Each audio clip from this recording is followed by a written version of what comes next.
Alright, hello everyone and welcome to NFL Discussion. I'm your host and NFL enthusiast Dougie Doug. In today's episode I'm going to be discussing Thursday Night Football, Week 2 of the 2023 season. And this matchup featured the Minnesota Vikings versus the Philadelphia Eagles. And with that, we'll go ahead and get right into the action, starting with the Minnesota Vikings. So Kirk Cousins completed 31 of 43 passes for 364 yards and 4 touchdowns, also losing a fumble. But despite that giveaway, Cousins had mostly cleaned up his act after his 3-turnover fiasco in Week 1, but could only watch on as his teammates, quote-unquote, picked up the slack and committed 3 fumbles of their own. That included Justin Jefferson fumbling the ball out of the back of the end zone for a touchback when the game was still in doubt in the second quarter. And let's be real, that touchback rule is ridiculous. It should not exist. I would love for the NFL to come out and explain in detail with a diagram as to why, maybe not a diagram, but certainly with illustrations as to why that rule is a vital part of the game. I don't think they can, but I would love to see them try. But ultimately for the Vikings, this team simply cannot stop fumbling the ball through the first couple of games of the season, which is obscuring awesome starts for Jefferson, Addison, and Hawkinson.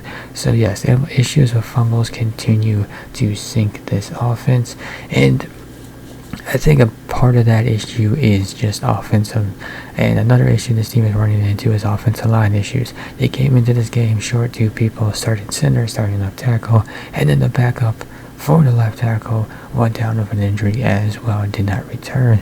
So a couple of issues contributing to an 0-2 start, but they still can't turn it around. Especially when Justin Jefferson has another massive output Thursday, catching 11 of 13 targets for 159 yards. So this was Jefferson's second straight 150-yard performance to ring in the season. But it was also a frustrating one due to the touchback and also being brought down to the 5-yard line in the fourth quarter.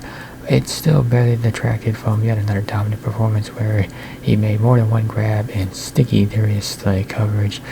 Jefferson continues to leave no doubt that he might be, or that he is the best wide receiver in the league. No offense to Tyreek Hill, he's good, he's fast, but Jefferson is just a whole nother level.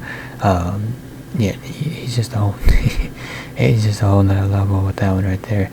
So another thing too the Vikings can work on is defense. I will give that defense credit. I thought they made some improvements in this game, but I don't think it was quite enough to make an impact. They certainly did a good job providing the Vikings offense with some opportunities, but obviously the fumbles kind of ruined those opportunities, and then the defense got absolutely gashed on the ground by the Eagles. So still some work to do with the defense, but I thought they took a step in the right direction in this game. And then we have the Philadelphia Eagles. Jalen Hurts completed 18 of 23 passes for 193 yards, 1 touchdown and an interception, adding 12 carries for 35 yards and 2 additional scores. So tonight was a mixture of 2021 Jalen Hurts and 2022 Jalen Hurts, as the passing was not as crisp. He undershot Devontae Smith on what could have been a 64-yard touchdown, and made a big miscalculation on his interception, letting the safety read his eyes the entire time. With Hurts looking inaccurate, the Eagles shifted into a run-heavy approach and absolutely bulldozed the Vikings on the ground, generating 259 yards and 48 carries. Hurts, of course, was a critical part of that. Tonight was a reminder of everything the young superstar has to offer, including the occasional shortcoming with his relatively weak throwing arm, but he more than knows how to compensate for that.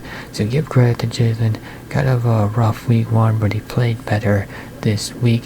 Granted, doesn't feel like vintage Jalen Hurts. Doesn't feel like the passing game has really taken off. I mean, Devontae Smith had himself a game, but he certainly had a couple big, but he also had a couple long receptions to kind of pad his stats.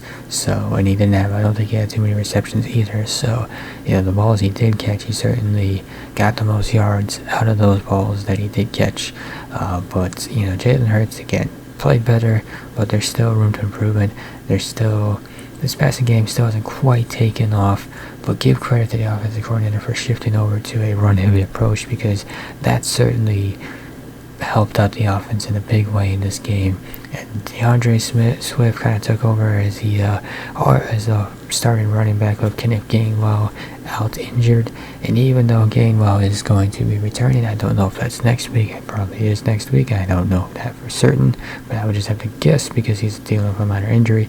But regardless of when he comes back, I think DeAndre Swift is the RB1 in Philadelphia, as Swift would rush 28 times for 175 yards and a touchdown, exploding for a career-best effort. And perhaps the Eagles should not have given Kenneth Gainwell 62% of their Week 1 snaps. With Gainwell sidelined in this game with a hip issue, Swift took over the Eagles' backfield and had a career night. His previous best for rushing was 144 yards last Week 1 against the Eagles. Tonight was just his second 20-carry performance in 4 seasons, 4 NFL seasons. Although Swift was running through gaping holes against the Vikings defense that looked totally unprepared for the run, he was stacking on more than his fair share of yards at the first contact, included his touchdown scamper in the fourth quarter where he bounced it to the left and shed some defenders. This backfield is all but certain to retain. Frustrating signs of a committee. Gainwell will be back. Penny's also kind of hanging around. But Swift left little doubt this evening that he should be the man to lead it, regardless of Gainwell's health for Week 3 against the Bucs. Like I said, he's RB1 now. Solid 2-0 start for the Eagles. And I think ultimately if they I think this run-first approach could be the way to go. But also, and I'll give him credit too, they tried to get Dallas Goedert the ball more. Granted, he didn't rack up a bunch of yards, but he certainly had some looks go his way. Got to get A.J. Brown more involved. Could have had a touchdown in this game. I got called back on holding. But, yeah, solid game for the Eagles. Solid game overall. Solid start for the Eagles 2-0. And with that, we'll go and wrap up this episode of NFL Discussion. If you enjoyed this episode, be sure to hit that like button down below.